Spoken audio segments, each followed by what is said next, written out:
प्रिया दगड़ियों, नमस्कार। स्वागत है आपका फिर एक बार आज एक नई वीडियो में। आज का वीडियो बन रहा है शाम के 5 बजे से। सबसे पहले आप सभी को पुत्रदा पवित्रा एकादशी की बहुत बहुत शुभकामनाएं।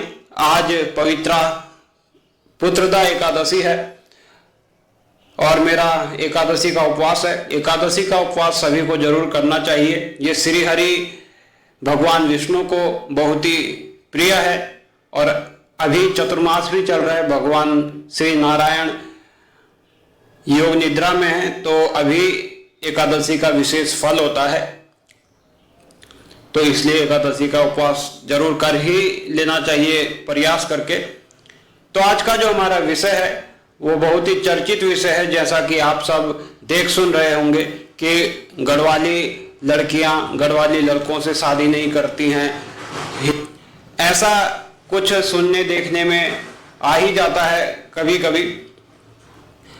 तो इसके लिए सबसे पहले तो मैं यही कहना चाहूंगा कि एक बार हम खुद को एक लड़की के भाई के पिता के स्थान पर रख के देखें कि अगर हमारी बहन हमारी बेटी विवाह योग्य हुई है, उसकी हमको शादी करनी है, तो हम उसके लिए कैसा वर ढूंढेंगे, कैसा लड़का हम उसके लिए चाहेंगे।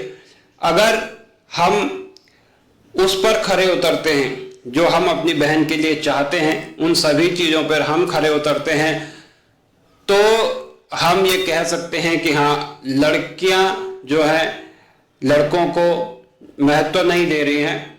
लेकिन अगर हम उन सभी चीज़ों पे खरे नहीं उतरते हैं तो एक बार हमें खुद की कमी को देखने की भी ज़रूरत है। तो इसलिए लड़के ये ना सोचें बिल्कुल ही कि लड़कियां जो हैं एटीट्यूड में हैं, इसलिए लड़कों को धिक्कार रही हैं, धुतकार रही हैं, या वो किसी अहंकार में किसी अभिमान और जो है लड़कों को भाव नहीं दे रही हैं। ऐसा नहीं है। हर कोई जो है अपने उज्जवल भविष्य को देखकर ही जीवन साथी चुनता है और हर माँ बाप अपनी बेटी के लिए एक सुखद भविष्य और एक अच्छा जीवन साथी ही तलाश करते हैं। इसलिए ये सब जो है होता रहता है जिंदगी में। इस चीज को बहुत ही गंभीरता से नहीं लेना चाहिए। कई लड़के जो हैं इससे जो है ना डिप्रेशन में भी चले जाते हैं। कईयों ने कैसी कैसी मतलब ऐसी ऐसी हरकतें, ऐसे ऐसे हालात जो है पैदा कर देते हैं सिर्फ इसीलिए कि उनको लड़कियों ने शादी के लिए ना कर दिया, उनको लड़कियां पसंद नहीं कर रही हैं और इससे वो तनाव में आ जाते हैं। तो ये कोई इतनी बड़ी बात नहीं है, इसको इतनी गंभीरता से लेने की आवश्यकता नहीं है। तो चलिए सबसे पहले हम बात कर लेते हैं अपने शास्त्रों की, और उसमें मैं दोनों ही पहलू रखूंगा, लड़के वालों के लिए भी और लड़की वालों के लिए भी। तो आइए शुरू करते हैं हमारे सत्शास्त्रों के गाथाओं का श्रवण, जिनसे हमें बहुत कुछ सीखने को मिलेगा। सबसे पहले हमारी जो माता सीता हैं, वो जब विवाह योग्य हुई तो उनके पिता राजा जनक ने अपनी पुत्री के लिए एक ऐसा वर चाहा जो कि सर्वश्रेष्ठ हो, सर्वशक्तिमान हो, सारे विश्व को जीतने वाला हो, और इसके लिए उन्होंने प्रण लिया कि जो शिव धनुष में प्रत्यंचा चढ़ाएगा उसी से उनकी बेटी का विवाह होगा। उन्होंने अपनी बेटी के लिए सर्वश्रेष्ठ वर की कामना की और उन्हें वो मिला भी भगवान राम के रूप में। भगवान राम से माँ सीता की शादी हुई। विवाह करके माँ सीता ससुराल गई और ससुराल में कुछ समय बिताने के बाद इतने अच्छे सास ससुर, इतने अच्छे परिवार वाले, सभी कुछ बहुत अच्छा है, सब कुछ रहना खाना संपन्नता भरपूर है, लेकिन आखिर प्रारब्ध उन्हें कहां लेकर गया।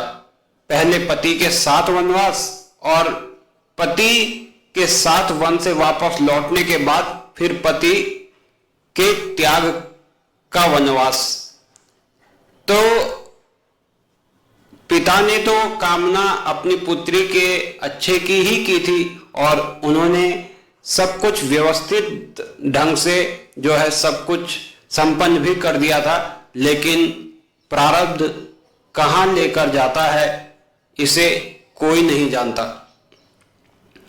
तो ये तो है उस पिता की बात जिसने अपनी पुत्री को एक संपन्न घर में विवाह किया और उसके बाद पुत्री जो घर से बाहर रहकर वनवास में रहकर उन्होंने अपना जीवन पूरा किया।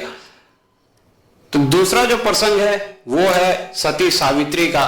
सावित्री के पिता किसी कारणवश अपनी पुत्री पर क्रोधित हुए और उन्होंने उनसे कहा कि मैं तेरा विवाह ऐसे व्यक्ति से करूंगा जो कि नितांत दरिद्र हो, रोगी हो और तुझे जीवन भर दुख ही भोगना पड़े उसके साथ, ऐसे व्यक्ति से मैं तेरा विवाह करूंगा। तो उन्होंने अपनी पुत्री का, सावित्री का विवाह सत्यवान से किया। सत्यवान पहले राजा हुआ करते थे, लेकिन वो अपना राज्य खो चुके थे और शरीर भी उनका रोगी रहता था। और राजा जो थे सावित्री के पिता, उन्होंने सत्यवान के साथ अपनी बेटी का विवाह कर दिया। अब इसके बाद सावित्री अपने पति की सेवा करने लगी और समय बीता। सत्यवान का जीवन काल पूरा हुआ।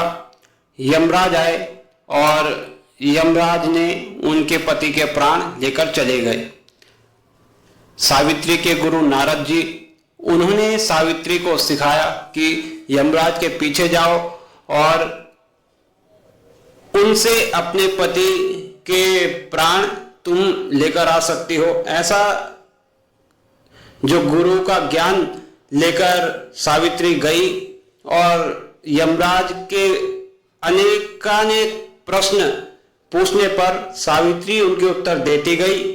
और यमराज ने पहले कहा कि मैं तुम्हारे अंधे सास ससुर की आंखें दे देता हूं। दूसरे सवाल का जवाब दिया तो उन्होंने कहा मैं तुम्हारे सास ससुर का राज्य लौटा देता हूं। तीसरे सवाल का जवाब दिया तो बोला अब वर मांगो। तो उन्होंने कहा, सावित्री ने कहा कि मेरे जो ससुर हैं उनका वंश आगे बढ़ता रहे, ऐसा वरदान दीजिए। तो उन्होंने कहा यमराज ने तथास्तु। अब सावित्री ने कहा कि वंश बढ़ने का तो आपने वरदान दे दिया, लेकिन मेरे पति को आप लेके जा रहे हैं। तो उससे क्या हुआ कि सत्यवान का जीवन वापस लौटा दिया यमराज ने। तो सती सावित्री कहलाई। तो यहां विपरीत है घटना। यहां क्या हुआ कि पिता ने तो विवाह किया एक दरिद्र रोगी व्यक्ति के साथ, लेकिन उनका प्रारब्ध उन्हें ले गया कहां? राजभवन में, और महारानी बन गई। तो ये बहुत कुछ जो है ना प्रारब्ध पर भी निर्भर करता है कि हो सकता है कि कोई आज न कमा पा रहा हो उतना जितना कि आप चाहते हैं। आपको लगता है कि आप को ऐसे लड़के से शादी करनी है, ऐसा कोई होना चाहिए, इतना उसके पास संपन्नता धन संपत्ति होनी चाहिए। तो आज भले उसके पास ना हो सकता है कि आपका भाग्य ऐसा हो कि आपका भाग्य उसके साथ जुड़ने पर वो सब पाले जो आप चाहते हैं।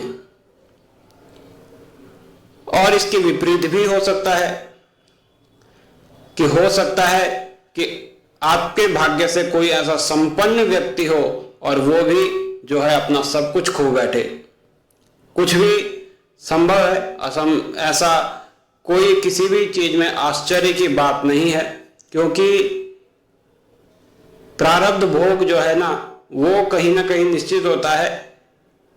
हम अपने पुरुषार्थ से अपने थोड़े बहुत प्रारब्ध को तो बदल सकते हैं, लेकिन जो तीव्र प्रारब्ध होते हैं उनको सभी को भोगना ही पड़ता है। तो इसलिए ये वीडियो का मेरा बनाने का यही जो है मकसद था कि लड़के जो हैं, जो ये सोचकर डिप्रेशन में आ जाते हैं, तनाव में आ जाते हैं कि हमारी शादी नहीं हो रही है, लड़कियां हमें रिजेक्ट कर रही हैं, हमको लड़कियां एटीट्यूड में हैं और हमें कोई भाव ही नहीं है, कोई भाव नहीं दे रहा है, हमारा कोई इंप्रेशन ही नहीं है। ये सब सोच के जो लड़के अपना डिप्रेशन में, तनाव में आकर अपना जीवन खराब कर रहे हैं ना, वो इन सबको तवज्जो ना देकर अपना जीवन आनंद से बिताते जाएं। और लड़कियां भी एक बार ये जरूर सोचें कि आपका प्रारब्ध हो सकता है किसी के जीवन को बदल दे और खुशनुमा बना दे। तो आज की वीडियो में इतना ही, मिलते हैं आपसे अगली वीडियो में। तब तक के लिए जय देवभूमि, जय उत्तराखंड।